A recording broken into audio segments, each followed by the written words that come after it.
So my name is Jordan. This is my 2010 E150. I went with something like this with no windows to kind of make the interior build a little bit easier. Yeah, so I went with no windows to really reduce the amount of plastic that I was pulling out of the car. So it made like insulation easier, drilling into the frame of the car easier and things like that. So originally I drove Volvo wagon.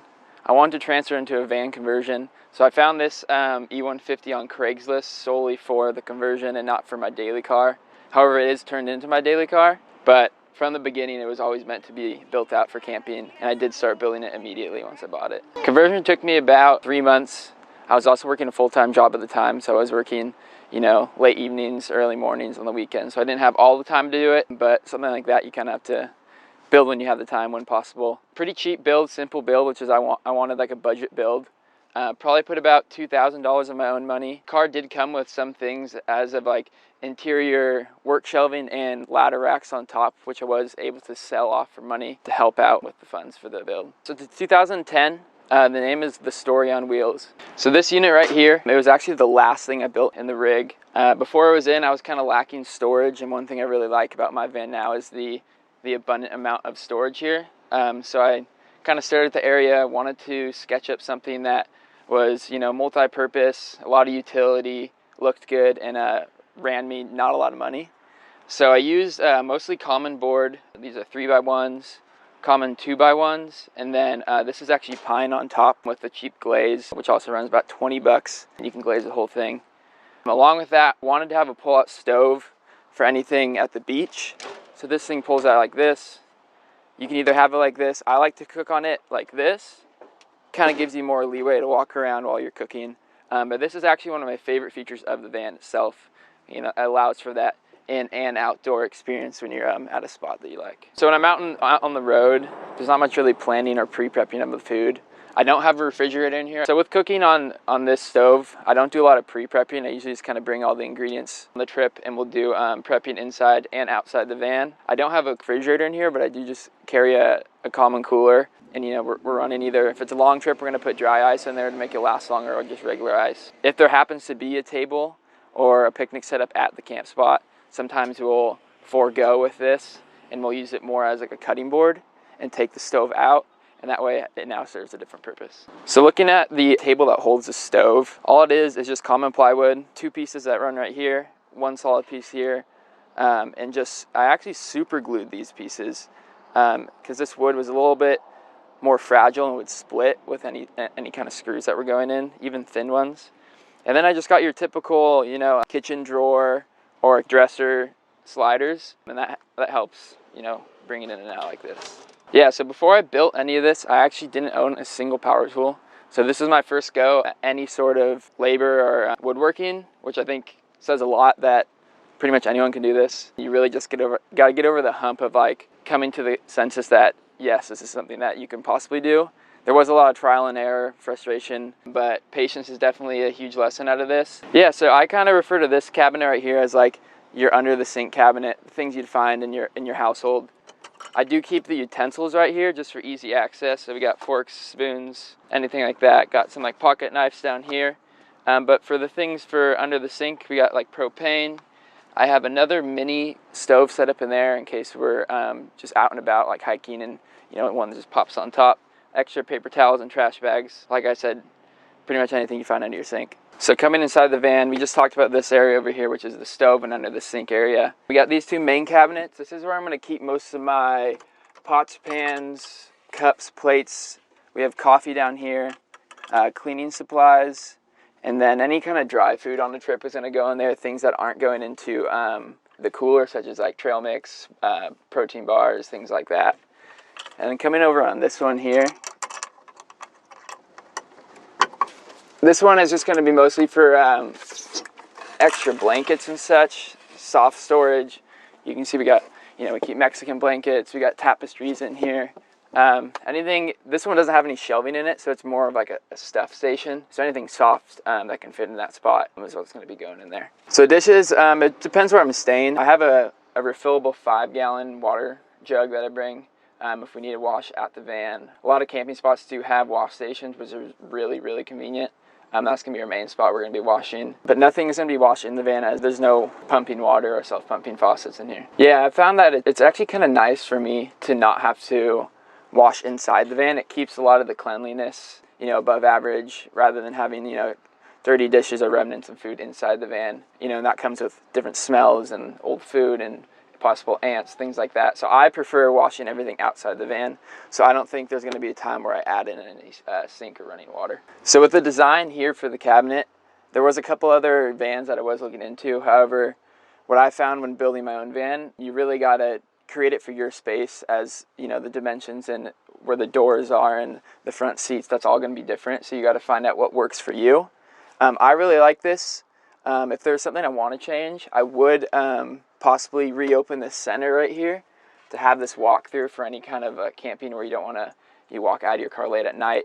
And to compensate for that lost space in the middle, I probably would just actually extend this piece all the way to here, giving me more cabin space over there. But I wouldn't do anything to this area because I find that we use this pull-out stove quite a bit. So these curtains up here, like I said, this was a budget build, simple build. I went with, this is just picture frame wire from your typical Home Depot or Lowe's. Really cheap, probably $3 for that whole thing, which is nice because it's easy to replace and it doesn't hurt your wall if it does break. Because it is a little bit lighter, however, I've had this in here for a year and I've never seen it, fall down on me. And then these are just your regular clips, just from your general store.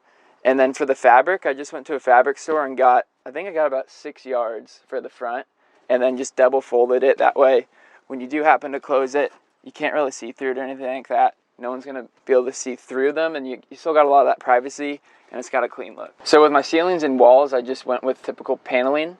These are 8-foot by 4-foot panels. They run 25 bucks a pop. I used 5 total and had extra left over. So that's an easy 125 bucks to get the whole van done. I went with this route because of the price. It was simply an easy choice for me. They do come unstained, so you do want to pick a color that is going to match your build, complement your colors, seats and curtains and cabinetry if you have that. Insulation wise, underneath it I do have denim insulation. Another reason why I chose that, it was easy. You didn't need gloves for any kind of fiberglass within the installation itself, and also ran at a pretty cheap price. So I did my whole van with one roll of the denim insulation, which ran about 40 to 50 bucks, so super cheap option. However, I don't think it's the best way to insulate if you're really looking for a tight insulation going into colder temperatures. Here in California, we don't deal with too many cold temperatures. I have taken this out to Alabama Hills before, and it was about 21 low at night. Still pretty cold inside the van, but definitely bearable with a couple bodies and blankets in here. So I do like the denim insulation. However, I don't know if it's the best insulation to go with if you're looking for cold temperatures. If you are in a cold temperature area, there's definitely better options out there. But here in California, I'm not dealing with anything much lower than below freezing, I guess. So it's usually above 32. And that's pretty bearable with the denim. So just coming up here, I like to try to give it a little bit of character when I'm out on the road. I have this cutting board here, which is really nice. It has these little slide out panels, helps with pre-prepping or cleaning up, keeps the van nice and clean. This is actually a griddle, helps with breakfast, just slides right on top of the stove, and you can cook all your eggs or bacon and things like that. And these are just some personal items that remind me of things from home. So this is the back of the van. In the back of the van, it's going to start off with the table set up here. A simple plywood top with your typical RV legs and bases.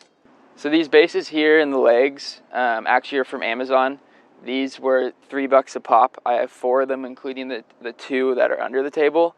And then these legs are like 10, 12 bucks. Pretty sturdy, done the job. These are also drilled straight into the frame. There's no wood under here. You can see if you lift up the carpet here, it's straight under. So those just go right into the middle. Seems pretty good to me. It's held up. I've had quite a few people for dinner in here. Never seemed to have any issues. So I did go with the carpet option for my van. A lot of people like to go with the laminate or hardwood floor for cleaning purposes. However, I really wanted to embody a warm home feeling rather than a work van kind of feel. And I think that really ties in well with this kind of carpet. It is a little bit tougher to clean, but anything like a shop vac or normal vacuum, you can get the dirt and sand out pretty easily. So a little different than the front of the van. That was pine wood. I wanted a little more sturdy for a countertop. Back here is actually just your typical plywood, a little bit cheaper. I did go this route because eventually I want to build like a pretty legit dining table in here. So this is kind of a temporary thing. But to get these like rounded and everything cut, I did just go with a typical jigsaw for the corners, and then your circular saw for the top down the edges. And then just like the countertop up there, this is glazed over just for protection of drinks and any kind of food on the table. And then you know, coming over to the seats, you can see these cushions here. I actually went with your average full-size mattress off Amazon. A lot of people go with upholstery foam. However, I found it to be a little more expensive to get the amount I needed. So what I did is I bought a 3-inch mattress off Amazon and just cut it to the exact sizes I needed. And then for the covers, I went to another fabric store and just got, it's called duck canvas. Pretty affordable canvas you can buy. And I just wrapped them, and they're actually just safety pinned for now. So just below the seats, like I said earlier, I really like storage, especially when you can get the van clean looking and it looks like there's not a lot of stuff in here, but really there's, you know, enough stuff for, you know, a 2-week trip or however long you're going. So under here, there are more storage units. If you just pull these open here, they are on both sides. This side I usually use for bags, for like clothing and things like that, anything kind of soft. And then if you come over on this side, we got the same thing. It's another same size box. And anything in here is going to usually be more towards your like firewood, things that you're going to be using outside, maybe a little bit dirtier that you don't want to put next to the blankets and clothes. So another cool thing about this table, it does turn into a bed. When I was thinking about my build, I really wanted to think about the space I had, and I didn't want to build a permanent bed because that was going to take up a good portion of the van. More than half of the van is taken up by this unit right here. So these legs actually pop down, and it's going to turn into a full-size bed. And I do sleep this way. You know, I do sleep a little diagonal, but then again, you really need every inch in the van. So if I was sleeping long ways, you know, that's another 6 inches I'd lose on those cabinets, and I think, you know, that's pretty important. And a small van like this. So these things pop out here. I usually, once they're off, I will put them in these units down there. So this table is actually just going to slide on these 2 pieces of wood here, making it flat. And then you do see this empty space here.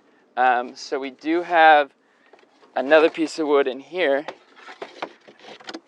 which is going to make up for that space. So the reason why there is that space is I made the table a little bit shorter on the end, so it's easier to slide in, and that way you don't have corners poking people, things like that. And then to make the bed, it's as easy as taking these backrests down, which are going to slide in here. You take the other one in here, and then you got your full-size bed. Dude, this is almost just more comfortable than my normal bed. So it works out well. I think the only thing I would ever change is just more legit seat covers. Like I said, these are just safety pinned. There are some cheap options out there, but I really haven't found the need to do that. These are holding up pretty well. And for me, if I don't need to spend the money, I probably won't do it. So yeah, I love it. I mean, it works well. And then, you know, for breakfast, pop it up and you have your table again. Moving to the roof of the van, just have your typical crossbars. I went with those and installed them myself because they can double as surf racks for any kind of beach trips, or actually holding this cargo box. I usually don't drive with this every day, as this is my everyday car, and this is kind of annoying with the height clearance if you're driving into parking garages and things like that. But for any big trip, I love it up there. More storage, like I'm saying. You know, anything soft really fits well in there. Any extra blankets if you're going somewhere cold. But even I've put, you know, firewood. I put extra camping chairs up there. Anything that you want to really just grab and go, a lot of the times is good up there too. Also on the roof, I do have this shower over here. It is a 6-foot long black PVC pipe. So it's really nice for a shower because it just heats up in the sun due to the color. Really simple and cheap build again. This thing ran me about $125. Holds about 4 gallons of water. Depending on the length of the shower, you know, that's going to change how many showers you get out of it. It is refillable right here. So really easy to refill, whether that's with a hose or just gallons. And then coming down over here, this is where your hose is going to connect. So coming over to the front of the shower, we have the spigot here.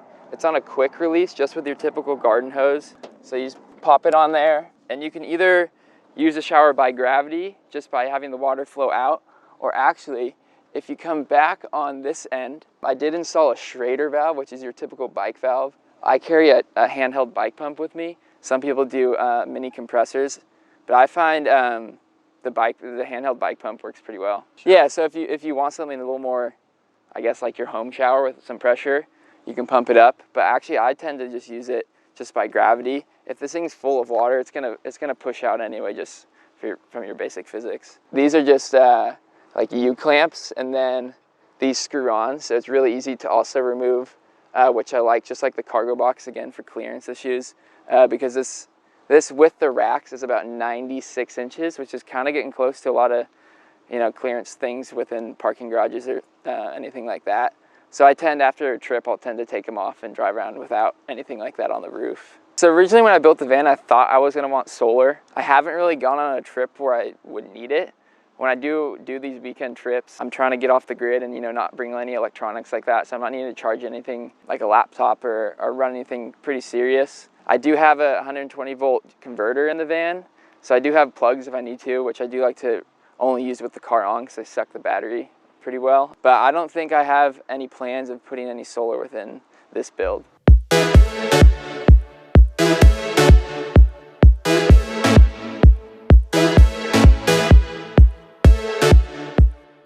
So along with building my van, I am a photographer and writer. I do a lot of creative work personally on the side. I'm also a self-published author. I wrote a book about a solo trip I did to Europe, backpacking trip. A link to purchase that book, which is available on Amazon, will be in the description, along with my van Instagram, the story on wheels, and then my photography portfolio, which is Jordan Tarver, will also be in the description.